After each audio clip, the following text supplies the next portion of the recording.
Halo semuanya, balik lagi bersama Di Ferdinand di LifeX Academy. Hari ini saya bersama Joseph Kenny ya.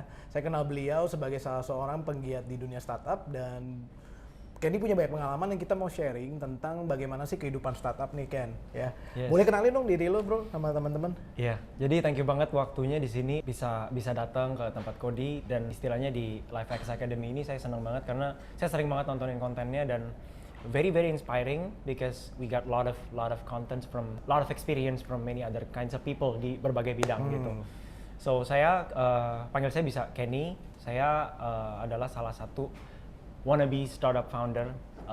Udah berapa kali bikin usaha juga dan mungkin di sini agak beda ya kalau konten dari saya gitu karena kalau misalkan rata-rata startup founder yang udah ngobrol mungkin menceritakan hal-halnya tuh mereka biasanya cerita ketika mereka udah sukses, udah jadi sesuatu, produknya udah jadi. Tapi saya di sini masih struggle kok. So mungkin teman-teman yang ngerasain struggle juga You're bisa not alone, sama-sama. ya? You're not alone. You're not alone. Intinya Me too. Yeah. Ya, jadi sebenarnya kenapa saya panggil Bro Kenny juga, satu saya lihat dia sangat semangat atas bisnis model yang dia sukain dan juga ya menurut saya perlu buat teman-teman tahu kenyataannya kehidupan startup itu kayak gimana ya. Yes. Kayak LifeX Academy juga sebenarnya adalah sebuah startup yang tanpa kalian sadarin. Yes. Yes. Cuman intinya kita mau sharing lah, apa aja sih pengalaman di dunia startup, apa yang kalian harus lakuin, apa yang nggak boleh dilakuin gitu ya. Yes. Nah, ini startup lo keberapa? Yang upcoming yang bakal mau lo rebrand dan Usaha atau startup? Atau digital startup? Oke, digital startup dulu berapa? Digital startup. Ah. Digital startup 1, 2, Wah, banyak 3, 4, 5. Ini yang kelima loh. Yang kelima. Wah, berarti Iya. berarti banyak banget yang kita sudah dapat. Dan dulu selalu jadi founder. Rata-rata begitu. Selalu jadi founder. Nah, kira-kira buat teman-teman yang pasti nanya, jadi founder tuh ngapain aja sih? Apakah ongkang kaki, kemudian nyuruh-nyuruh orang, bagi-bagi gaji atau gimana sih, Bro? Yes. Startup founders actually kacung ya. Jadi ngerjain semuanya, bener-bener semuanya. You think that you are basically starting this all alone. Jadi banyak hal-hal yang kita nggak ngerti, mungkin bukan bidang kita juga, tapi kita harus ngerjain, gitu loh. So the main thing is determinasi itu lagi sih, balik lagi. Sometimes kita kan up and down dan kita punya mood juga naik turun gitu kan. Tapi the matter is not how many time you fall, but how many time you get up. Ya, kita berapa Gitu. banyak bangkitnya ya. Nah, ini industri yang dulu lo pernah masuk ke dunia startup ini, industri sama terus atau berbeda-beda? Dulu sempat di mana aja? Hampir semua sama terus dan itu di edutech. Di edutech, berarti Selalu di education edutech. teknologi ya. Berarti Education kelasnya technology. ruang guru dan lain-lain gitu modelnya. Kurang lebih. Kurang lebih seperti itu ya. Kurang lebih kayak gitu. Dan yang menurut lo suka dukanya, kita ngomongin dulu Yes. dukanya dulu nih, Yes. before sukanya. Dukanya apa sih waktu lo jadi, mungkin pengalaman pertama lo masuk startup, Yeah. gambaran lo sama waktu lo jalanin Yes. jauh beda nggak sih? Oke, mungkin tarik balik sedikit ke 2015 itu saya I'm very conventional person. Maksudnya old minded banget, brick and mortar life. Brick and mortar ya? Ya, brick and mortar banget. Dan saya baru aja di 2015 itu saya baru aja tutup toko gitu di Tanah Abang dan di Blok M. Nah itu jualan apa, baju atau apa? Baju impor gitu. Oke. Dulu bolak-balik China buat impor juga dan itu cuma barang seasonal actually. Oke. Cuman karena mungkin profitnya bagus di awal, so saya berani lah gitu kan. Cuman pada saat itu saya putusin untuk tutup karena bukan nggak profitable tapi it's not a healthy business if I run it again gitu loh. Nah itu keluarga punya? Enggak, itu pribadi. Oh ya? Wow. Pribadi ya. Itu berapa lama jalanin brick and mortar bisnisnya? Ini dari 2009 ke 2015. 6 tahun ya? Tapi banyak beda bisnis ya gitu. oke. Karena selalu seasonal dan produk selalu ganti. Actually gitu loh. Bikin restoran ya juga Wah, gitu. sempet ya? Iya, jualan di Facebook, BBM dari SMS juga. Ya gitu. Wah So, luar biasa, makanya kan nggak salah ya. terlalu banyak lah gagal. Nggak salah ya LifeX Academy ngundang ya. Dan kalau gue lihat lo udah terbiasa menghadapi semua fase ini ya. Apakah lo mengambil bukan kegagalan lah, mungkin menurut gue progres yang lo nggak nemuin achievementnya. Yes.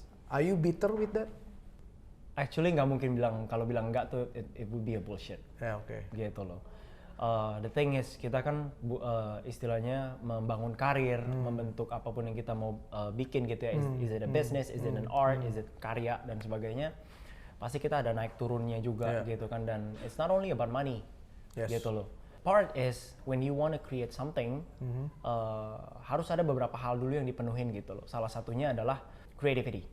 Creativity ya. Nah, for these past like maybe 10 years, I've learned that banyak orang-orang yang jauh lebih cepat berhasil itu karena mereka dapat kreativitas dan inspirasi itu lebih cepat gitu dibandingkan orang lainnya. Why? Mungkin karena mereka nggak ada distraction. Nah, the thing that yang saya maksud di sini adalah distraction adalah pengalih perhatian ya. Jadi teman-teman yang baru tahu distraction itu artinya pengalih perhatian. Pengalih perhatian, ya benar. Kalian perlu tahu dulu ketika mau membangun sesuatu gitu ya, mau membangun apapun itu, karya, bisnis atau kerjaan dan karir dan sebagainya, kita nggak boleh disibukkan dengan hal-hal yang sebenarnya nggak penting. Contohnya? Gitu. Contoh, boleh. Masalah hati, misalkan kita nggak suka sama teman kantor. Gitu. Terus apa namanya basic needs gitu, kayak misalkan mau makan apa besok, duit buat makan apa gitu. Belum punya malah, atau kepikiran terus gitu. Atau amit-amitnya sial-sialnya adalah sandwich generation. Mikirin kehidupan generasi sebelum kita atau orang tua kita. Ya, orang tua kita dan tanggungan dan segala macam, ya. tapi kita juga mau ngejar di samping yang lain. So, hal-hal kayak gitu tuh sebenarnya very basic ya kan. Itu drain your energy ya pastinya ya. Drain not only energy, time, money, everything ya. Ya, betul. Everything. I'm a very brick and mortar. I'm not very smart or whatsoever. Tapi keluarga, sorry, gue potong dikit. Keluarga sendiri memang dari pebisnis juga semua. Ayah saya bisnis yang cukup sukses di tahun 90 sampai tahun 98. Gitu. He sold Macintosh pada saat itu gitu loh. Apple. Wah, Apple. Authorized dealer Apple Macintosh. Berarti pernah kenal Steve Jobs? I was very proud gitu loh. Tapi sayangnya mungkin di krisis 98 itu banyak orang yang nggak tahu bahwa di samping kelihatannya dari luar bahwa bisnis itu bisa jatuh, tapi mental orang bisa jatuh juga. Gitu loh. So that's what basically happened to my father. And then you know lah, I mean generasi di atas kita kan yang sifatnya baby boomer itu kan they always have these type of idealism, which is gua nggak mau kerja sama orang, gua nggak mau begini, gua nggak mau begitu segala macam. Even walaupun tawaran ada banyak. So over the years ya we were actually struggle gitu loh. Saya mungkin di sini yang bisa saya banggain cuman apa ya? Saya emang nggak beli mobil, nggak beli rumah segala macam gitu, tapi adik saya kuliah. Bisa saya bantu, saya sendiri kuliah juga, saya lulus gitu, saya dengan bangganya saya lulus. Kenapa? Saya lulus 7 tahun. Lebih panjang? Atau jauh lebih panjang karena I have to. Harusnya berapa tahun tuh? Kalau kuliah ya basically ya biasanya 4 tahun lah. 4 tahun. Gitu. Tapi lu berarti another extend 3 years ya? Iya. It really is about harus cari uang lagi, cuti lagi, cari uang lagi, dan banyak hal yang dicoba gitu loh. Berarti in between artinya lo memang buat istilahnya buat kehidupan sehari-hari lo harus kerja part time dan akhirnya harus leave bangku sekolah dan lain-lain sementara gitu ya, on and off lah ya. Kalau mungkin kebutuhannya buat saya sendiri doang, mungkin saya masih bisa lebih cepat lulus gitu. Tapi karena ada orang tua, ada keluarga dan sebagainya, saya di sini merasa kayak ini berarti yang di atas kasih saya tanggung jawab lebih besar, gitu loh. Dan di tengah-tengah itu ya kita mau nggak mau ilangin lah yang namanya keinginan-keinginan anak muda kayak beli jam tangan keren, baju keren, terus mobil, motor dan segala macam yang sifatnya harta gitu ya, or wasting. So, it's a lesson for me. Gue sih ada teman-teman yang mungkin pernah baca dari salah satu YouTuber ya, kalau nggak salah Rico Wang, dia bilang mendingan kehilangan masa muda daripada kehilangan masa depan. Dan gue suka banget sih itu, maksudnya it relates lah. Jadi menurut gue kalau lo memang di industri yang namanya startup atau membangun bisnis pertama, coba banyak eksperimen lah, coba. Kalau memang gagal bangkit lagi, jangan bitter ya. Dan gue lihat memang hampir semua bahkan di luar negeri dan di Indonesia yang bisa berjalan adalah yang nggak baper, nggak baper dengan gue pernah pas bisnis dan ternyata gagal. Gue juga ngelakuin itu. I've done that and I've been through that juga, several business. Dan gue cuma pikiran sekarang gue nggak boleh baper, gue belajar ambil yang terbaik dari those moment dan move on. Ya kan, dan itu yang harusnya kita lakuin ya. Dan gue lihat juga lo yang lakuin ini luar biasa kan. Dan it takes another skill lah untuk get up, right? Dari lo sendiri tadi kan lo cerita bahwa during those time lo akhirnya kenapa kepikiran bikin startup? Berarti kan tadi brick and mortar terakhir, akhirnya bikin startup kan? Itu emang karena waktu itu udah zamannya bikin startup, dan kalau lo inget waktu itu startup apa yang lagi jadi idola lah?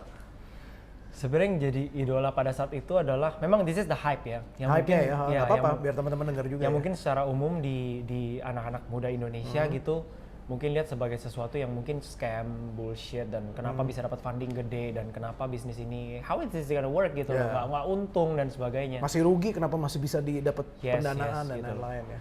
Kalau di saya sendiri sih jujurnya karena saya sangat tradisional gitu ya. Saya dapat satu lesson yang bagus banget ketika saya mempelajari di internet Oke. tentang project management. Oh, Jujur aja untuk project management. Jadi tipe kerjaan itu emang dibagi 4. Parameternya adalah tangible dan intangible. Terus ada craft, ada intellect. Oke. Boleh mungkin dijelasin ke teman-teman Yes, apa mungkin di sini nggak ada ibaratnya, tapi yang pasti adalah kita tahu kalau kerjaan yang tangible dan craft itu adalah kerjaan yang kurang lebih itu dilakukan dengan tangan. Berarti kita bikin Yes. pottery atau bikin Yes. pot gitu-gitu ya. Physical, pokoknya physical yang benar-benar kelihatan kerjanya. Pengrajin lah ya istilahnya ya.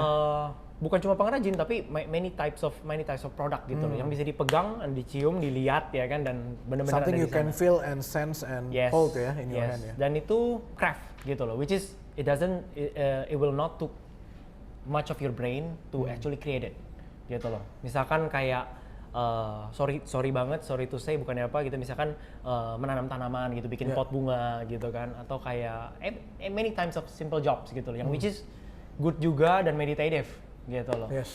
And then setelah itu ada mungkin yang namanya intangible craft gitu loh. So ini adalah hal-hal yang misalkan kita bisa bilang bahwa dia bisa bikin satu produk, misalkan buku gitu ya.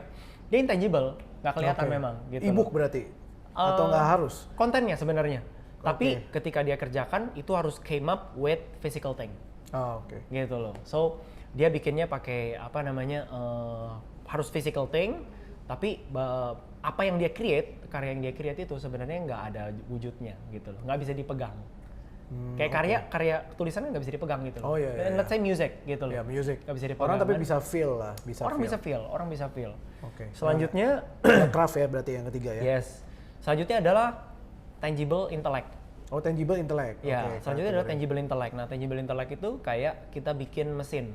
Things yang berbau-bau kayak teknologi lah. I mean like if you're thinking about like 50 years ago, belum ada.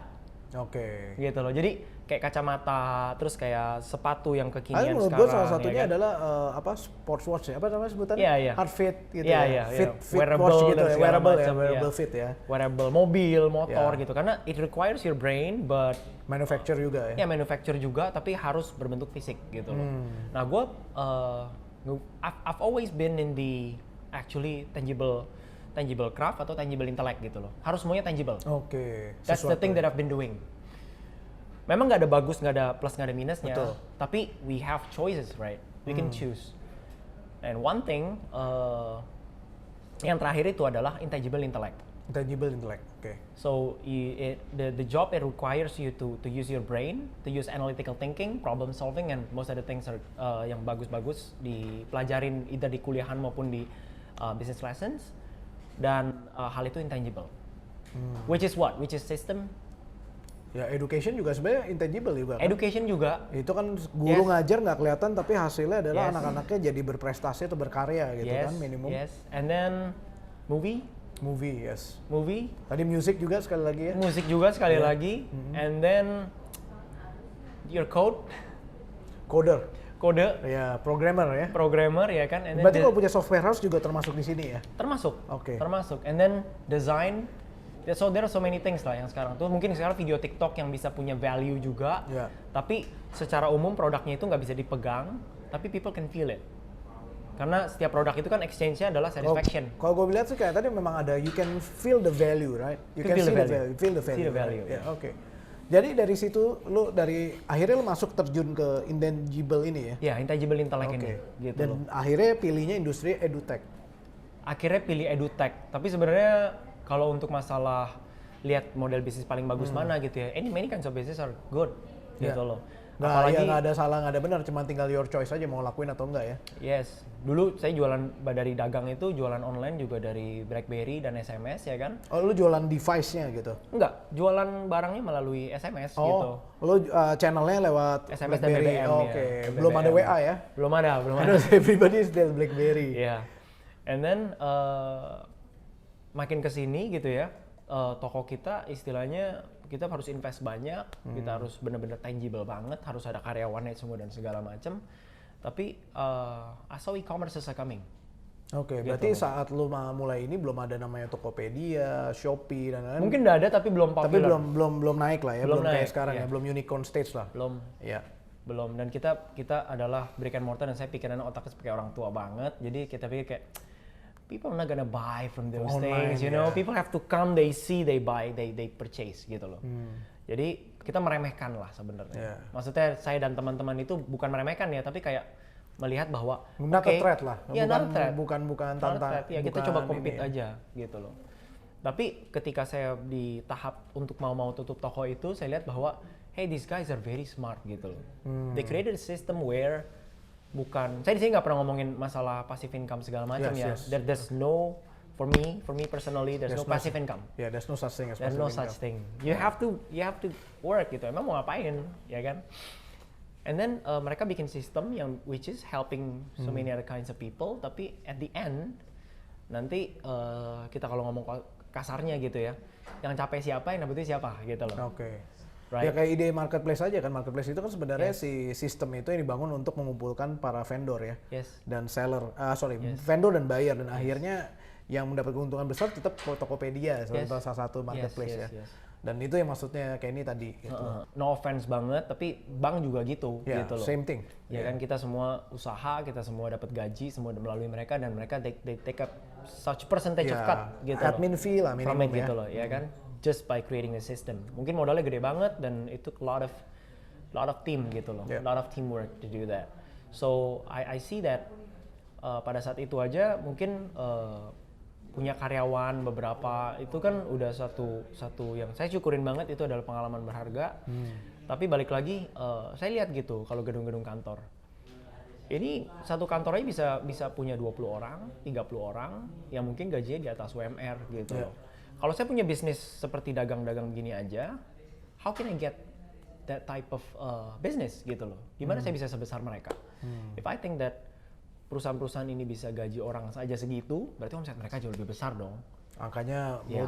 eksponensial. Exponential. Dan apa namanya, bisnis gue itu nggak ada apa-apanya gitu loh. And that's something yang bikin lo jadi semangat ya. Semangat. Oke. Dan itu gue coba hapus yang namanya blockade itu sih. Oh, berarti mental block yang tadinya nggak menerima, sekarang lo coba untuk membuka pikiran Yes. dan coba mempelajari konsep dunia yes, startup. yes. Oke, teman-teman, sebelum kita akan masuk ke apa sih dunia startup, gimana kehidupannya setelah masuk ke dunia startup, jangan lupa untuk klik subscribe di LifeX Academy dan klik tombol notifikasi. Kita akan lanjut di episode berikutnya.